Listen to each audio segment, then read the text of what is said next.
આજે આપણે ભીલ પ્રદેશ મુક્તિ મોરચા બનાવ્યું છે। આ માત્ર ડેડિયાપાડા કે વાલિયા ઝઘડિયા કે ભરૂચ માટે નથી। ભીલ પ્રદેશ મુક્તિ મોરચામાં તમામ યુવાનો, કર્મચારી, વડીલો, માતા બહેનો, ધર્મ સંપ્રદાયના ગુરુ હોય તમામ કર્મચારીઓ આમાં આ બેનર હેઠળ આવનારા દિવસોમાં ગુજરાત, મહારાષ્ટ્ર, મધ્યપ્રદેશ અને રાજસ્થાનમાં આદિવાસીઓની સંવિધાનિક અધિકારની લડત ચાલુ થવાની છે અને એના માટે બધાએ જનજાગૃતિ માટે આ મંચ પર આવવું પડશે।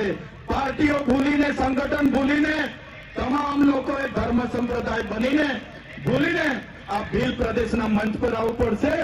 ત્યારે આવનારા ભવિષ્યમાં આપણે ભીલ પ્રદેશ રાજ્ય બનાવીને રહીશું। મિત્રો, આજના મંચ પરથી કહીએ છીએ, અમે જ્યાં સુધી જીવીએ છીએ ત્યાં સુધી ભીલ પ્રદેશ માટે લડીશું અને પ્રકૃતિની દયા હશે, જીવતા જીવ ભીલ પ્રદેશ રાજ્ય બનાવીને આ ધરતી પરથી જઈશું।